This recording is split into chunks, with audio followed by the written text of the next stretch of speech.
नमस्कार दर्शक बंधु आज हूँ शुक्रवार दिन डिसेम्बर मास 19 तारिख आसतु जनवा आज संपूर्ण खबर आ देश दुनियार सबु बड़ खबर पर नजर पकाइबा ता पूर्व चैनल रे नुआ आसीथिले चैनल को सब्सक्राइब करी पाखरे आसुतिबा बेल आइकन को ऑन करी रखंतु प्रतिदिन एमिति न्यूज वीडियो सर्वप्रथमे देखिबा पई तेबे आसतु आज गुरुत्वपूर्ण खबर गुड़िक उपरे नजर पकाइबा। आज प्रथम खबर रही पान आधार लिंक एणिकी भरिबे 1000 टंका पान आधार लिंक को नहीं आसिला नुआ नियम जदि आपणकर पान कार्ड एपर्यंत आधार सहित लिंक होई नाही तेबे एहा आपणक पई बहुत गुरुत्वपूर्ण खबर। पान आधार लिंक करिवार शेष तारीख पाखे आसुछि एही शेष तारीख सुधा आपणकर पान एवं आधार कार्ड को लिंक न कले 1000 टंका जरिमाना देबाकू पड़ी पारे। लिंक करिवारे विलंब कले आपणकर पान कार्ड डिएक्टिव होई पारे।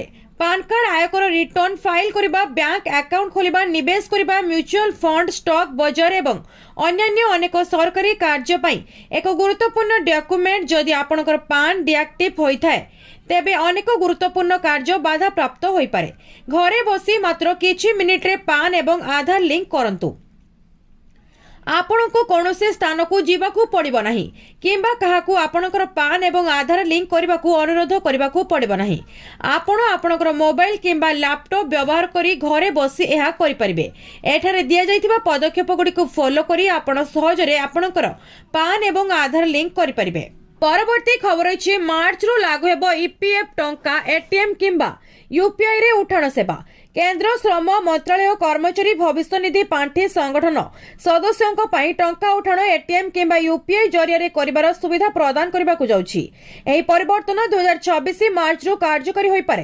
केंद्र श्रम मंत्री मनसुख मांडवियाक अनुसार सदस्य माने एबेबी सेमानकर ईपीएफ बैलेंस रे 75% उठाण करि परिबे। भविष्यत रे एही उठाण प्रक्रिया को आहुरी सरल करा जिवो। लक्ष्य होछि लोक मानकु सेमानकर कठिन परिश्रमर टंका शीघ्र एवं सहजरे उपलब्ध कराइबा। मंत्रालय मध्य ईपीएफ उठाण को यूपीआई सहित लिंक करिबो। एही नूतन पदक्षेपर लक्ष्य सदस्य मानक पई पांठी उठाण को यथा संभव सहज करिबो। लोक माने आजिकली दैनंदिन आर्थिक कारबार पई एटीएम एवं यूपीआई व्यवहार करंती तेणु ईपीएफ को समान भाव में लिंक करबा योजना रही। से कहते जे यह सदस्य मानक ऑनलाइन पोर्टाल किंबा नियुक्तिदाता उपरे निर्भर करबा ठारू मुक्त करिवो। दाबी समाधान ले विलंब मध्य ह्रास पाइबो। वर्तमान ईपीएफ उठाण पई एकाधिक फॉर्म पूर्ण करबाकू पड़ुछि। अनेक सदस्य एही प्रक्रिया को कष्टकर मन करंती जहा उठाण रे विलंब करे। परवर्ती खबर अछि एथि पे कमिशन पेंशन भोगी को डीए एवं अन्य सुविधा मिलिबो नाही। सामना को आसिला संपूर्ण सत। एबे सोशल मीडिया एवं व्हाट्सएप रे एक मेसेज वायरल हेउछि जहा अवसर प्राप्त सरकारी कर्मचारी एवं पेंशन भोगी मध्य चिंता सृष्टि करुछि। एही मेसेज रे दाबी करा जायछि जे फाइनेंस एक्ट 2025 माध्यम रे सरकार पेंशन भोगी पई उपलब्ध अनेक सुविधा हटाई दैछंती। विशेष करी एथिरे महंगा भत्ता भविष्यत परे कमिशन एवं प्रस्तावित अष्टम वेतन कमिशन सहित जड़ित सुविधा बंद करा जिवो विषय उल्लेख करा जायछि। किंतु प्रश्न होछि एहा दाबी कोन सत। आसंतु जानिबा सत कोन। वायरल मेसेज कोन कहूछि।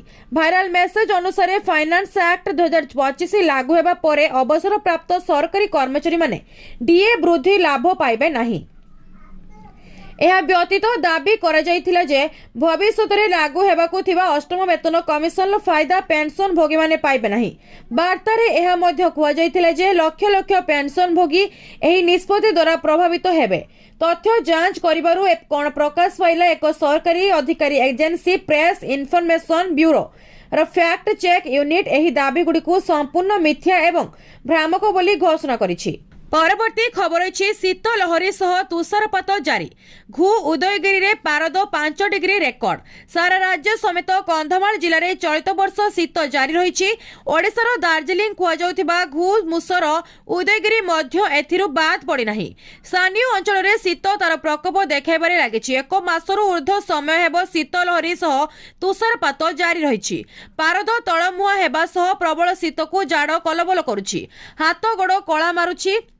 काळ मारुछि संज नईले शीतर प्रकोप बढ़िबारे लागुछि राति जेते बढुछि जाड़ा सेते अधिक हेउछि माळुआ शीत तार रूप देखाइबारे लागिछि आज स्थानीय सहरर तापमात्रा 5 डिग्री रेकर्ड करा जायतिबा बेले गतकाली एहा 6.6 डिग्री होइतिला अन्यपक्षरे कुहुडी सेही मात्रारे सारा अंचल रे विस्तार होइतिबा बेले कुहुडीर चादर तले सारा अंचल रहिला भଳି अनुभव हेउछि कुहुडी जोगु रास्ता रे यातायात रे बड़ समस्या उपजुथिबा देखिबाकु मिलुछि ओडिसार सबुठारु कम तापमात्रा एवं सर्वाधिक थंडार सहर रे पर्यटकक संख्या बढ़िबारे लागिछि 2 दिन हेला स्थानीय अंचल रे तुषारपात जारी रहिछि स्थानीय सहर सह ग्रामांचल रे विभिन्न स्थान रे तुषारपात होइतिबा दृश्यमान देखिबाकु मिलिछि परवर्ती खबर अछि ईपीएस पेंशन वृद्धि रे विलंब काहेकि केबेठु मिलिबो 7500 टंका सरकार देले समस्त प्रश्नर उत्तर देशर लक्ष लक्ष ईपीएस 95 पेंशन बहु वर्ष धरी सेमानकर सर्वनिम्न पेंशन को वर्तमान रे 1000 रु वृद्धि करबा को दाबी करि आसुछंती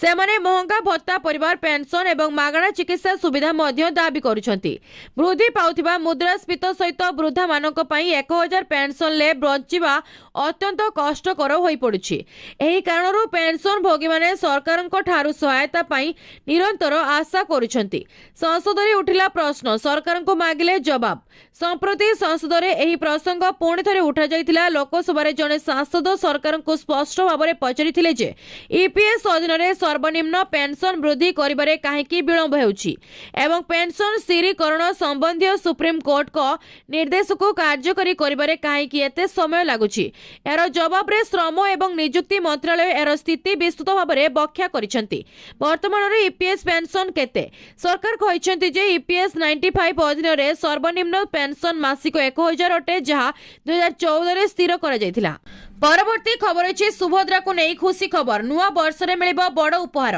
नुआ वर्ष रे एकाथरे के दुईटी किस्ती पाइबे नुआ सुभद्रा हिताधिकारी आज ए सूचना दैछंती उपमुख्यमंत्री प्रभाती परिडा से कहिसंती पोर्टल खोला जायछि 21 वर्ष जाक हेला से माने आपे आपे जोड़ी हेउछंती समस्ते सुभद्रा टंका पाइबे सेथि पई विभाग काम करूछि क्षेत्र परिदर्शन परे सुभद्रा योजना रे जोड़ी हेलेनी 17 लाख रु ऊर्ध्व महिला वर्तमान 1,93,89,801 महिला प्रथम द्वितीय किस्ती पाइछंती अन्यपटे विधानसभा गृह रे सुभद्रा को नै बड़ सूचना दैछंती उपमुख्यमंत्री प्रभाती परिडा से कहिले जे सुभद्रा पई 13 कोटी 8 लाख खर्च होईछि राज्य सरकार करिसंती सुभद्रा पोर्टल ले मेंटेनेंस होस्टिंग एवं डाटा सुरक्षा पई खर्च होईछि अर्थ सुभद्रा पोर्टल मेंटेनेंस डेवलपमेंट और सुरक्षा पाई 1,54,78,000 खर्च करिछि विभाग क्लाउड होस्टिंग पाई खर्च होईछि 12,28,15,000 टंका गृह रे बीजेडी विधायक अरविंद महापात्रक प्रश्न रे उत्तर रखिछंती उपमुख्यमंत्री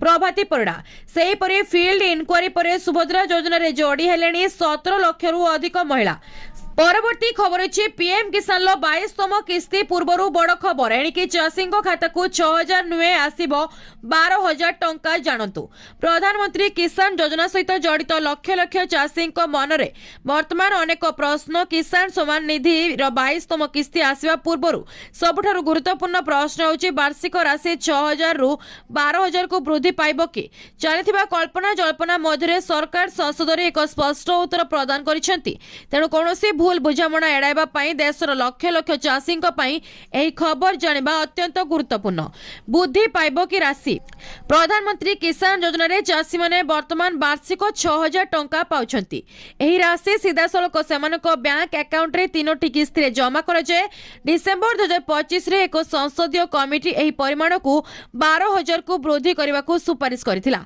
राज्य सभा रे एक संपर्क रे एक प्रश्न उठा जायतिला कृषि एवं कृषक कल्याण राष्ट्रमंत्री रामनाथ ठाकुर स्पष्ट भाव में कहिथिले जे सरकारक पाखरु वर्तमान एही परिमाण वृद्धि करिवार कोनोसी प्रस्ताव नाही एहार अर्थ हेउछि वार्षिक प्रधानमंत्री किसान परिमाण 6000 ही रहइबो चाषी परिचय पत्र आवश्यक चाषी मानक पई आउ एक प्रमुख प्रश्न हेउछि किसान परिचय पत्र परवर्ती खबर अछि सर्वकालीन रेकर्ड भांगिला रूपा किलोग्राम पिछा बढ़िला 11000 रु अधिक सोना रूपरे रूपा एबे दाम लगातार आकाश छुआ होइछि गोटे दिन रे केवल रूपा किलोग्राम प्रति 11500 टंका वृद्धि पाइछि एहा सह यार दाम किलो पिछा 1,92,000 पहुंची जाइछि। ऑल इंडिया साराफा एसोसिएशन अनुसार मंगलवार रूपा दाम 1,80,500 किलोग्राम प्रति रही।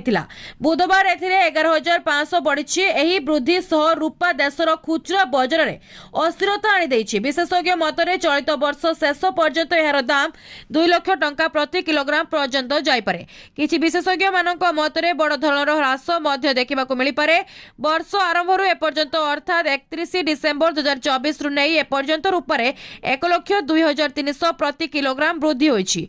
एहार 114% रु बढ़िछि, जहा कमोडिटी बजार में बड़ धरणर वृद्धि बोली कुहा जाइछि। एहार पूर्व 10 अक्टोबर 2024 एभली देखिबाकू मिलिथिला, जेतेबेले रूपा दाम दिनकरे 8,500 बढ़ी 1,71,500 प्रति किलोग्राम पहुंची जाइथिला। तेबे बुधवार आसीथिबा एही वृद्धि सबु रेकर्ड को पछरे पकाई सेही देइछि। सेभली रूपा तुलनाରେ सुना बुधवार अपेक्षाकृत सीमित वृद्धि सह कारबार करिछि। परवर्ती खबर अछि जनवरी पहिलारो ह्रास पाइबो सीएनजी एवं पीएनजी दर। नुआ वर्ष रे आश्वस्ति पाइबे साधारण लोक। नूतन वर्ष 2026 रो आरंभ आग्रही भारतीय ग्राहकों पई आश्वस्ति आनिबो। पेट्रोलियम एवं प्राकृतिक गैस नियामक बोर्ड टारिफ रे सुधार घोषणा करिछि, जहा फल रे सारा देश रे सीएनजी एवं पीएनजी नेचुरल गैस मूल्य यूनिट पिछा 2 रु 3 टंका ह्रास पाइबो। 3 जोन स्थान रे एबे केवल 2 जोन। पीएनजीआरबी सदस्य एके तिवारी एक स्वतंत्र साक्षात्कार रे कहिसेंति जे नियामक गैस बंटन गठन को सरल करिछि। दूरता आधार रे पूर्वरु शुल्क को 3 जोन ले विभक्त करा जैथिला, किंतु एहाकू वर्तमान 2 रु ह्रास करा जैछि।